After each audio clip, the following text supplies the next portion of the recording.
In the earliest hours of an investigation, detectives often hope for something simple: a witness who perhaps saw too much, a security camera that captured just the right angle, a piece of physical evidence overlooked by everybody else, something that can provide investigators a direction, some place to start, something that can turn questions into answers.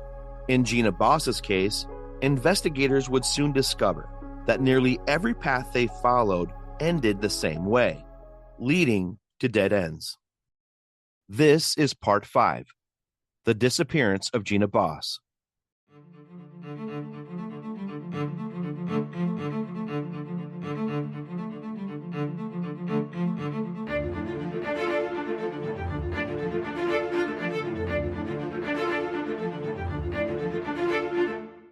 One of the first priorities was identifying everyone who had been inside Duggan's pub during Gina's final known hours.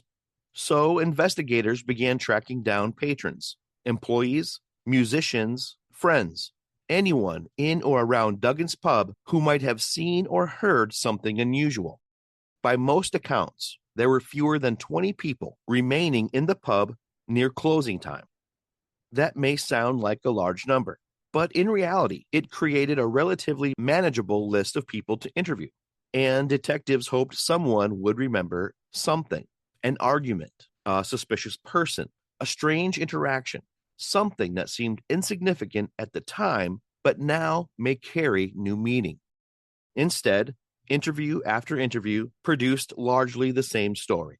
Gina was in good spirits. She performed. She socialized. She appeared excited about her future. And then she left. No confrontation, no obvious threat.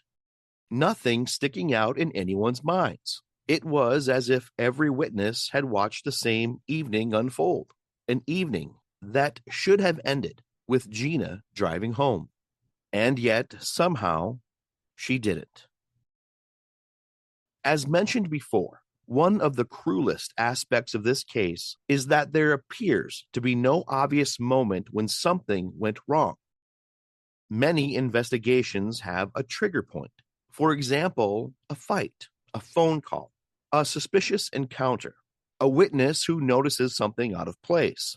But Gina's disappearance offers no such moment, because nothing stands out. Nothing announces itself. Nothing warns those around her that danger may be approaching. Instead, investigators were left examining a series of completely ordinary events. And hidden somewhere within those ordinary events was an extraordinary crime.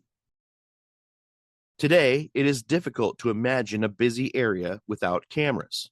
Businesses have cameras, traffic intersections have cameras, parking lots have cameras, all of our phones have cameras, cars have cameras.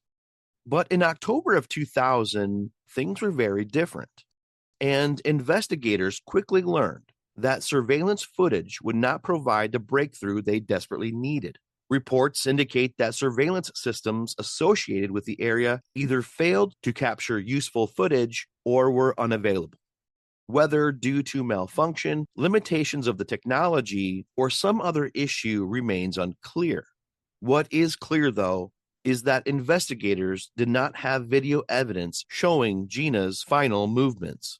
This means there was no footage of her reaching her vehicle, no footage of anyone approaching her, no footage showing what happened next. And for detectives, it was a devastating loss. Because if there was ever a moment when technology might have solved this case, it was likely during those missing minutes after Gina exited the pub. Instead, what we're left with is that moment remaining hidden forever. Investigators also returned to the account of the employee who left around the same time as Gina. You see, his statement was really important, but it was also frustrating. He confirmed seeing Gina heading toward her car, but he never saw her get inside. He never saw her drive away. He never witnessed an encounter. And he never heard anything unusual. No shouting, No scream, no crash, no sounds that would suggest any violence. Some investigators have wondered whether whatever happened to Gina occurred almost immediately after she reached the vehicle. Others have questioned whether she ever made it to the car at all. The truth is, no one knows. That witness account does narrow the timeline, but it doesn't solve the mystery.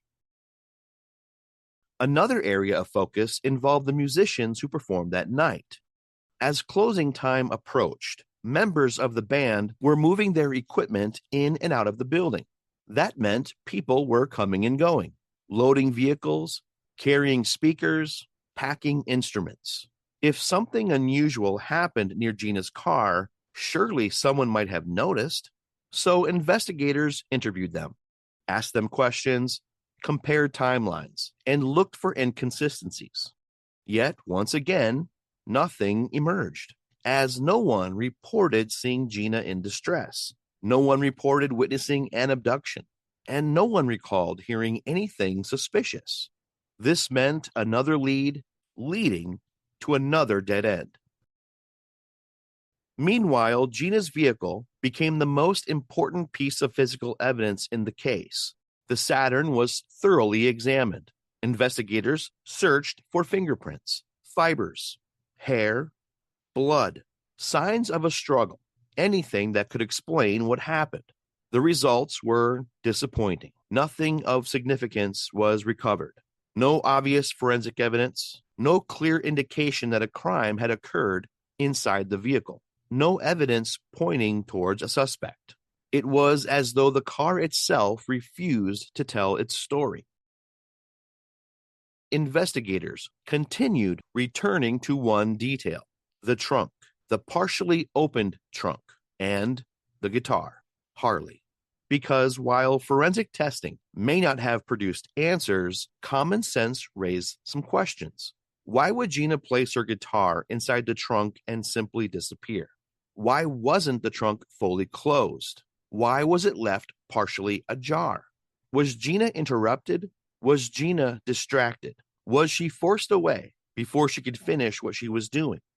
Or was the trunk left that way by someone else? These questions have lingered for decades, and to this day, they remain unanswered.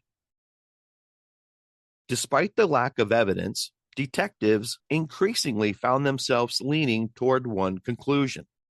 This was not a voluntary disappearance, and the reasons were difficult to ignore.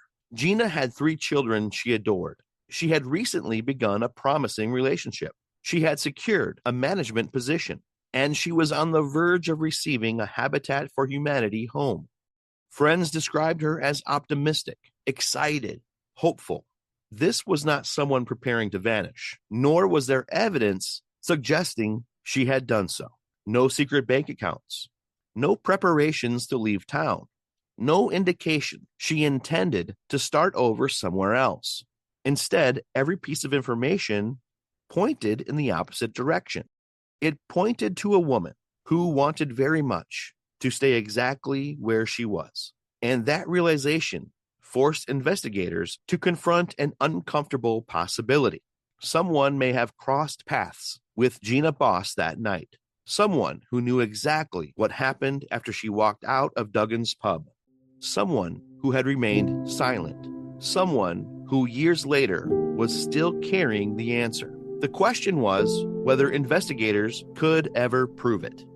And as the years began to pass, another challenge emerged. Rumors. Lots of rumors. Some plausible, many bizarre. Some so far removed from the facts that they seemed almost impossible to take seriously.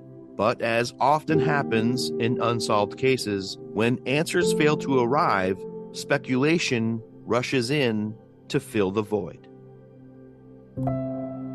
Stay tuned for part 6.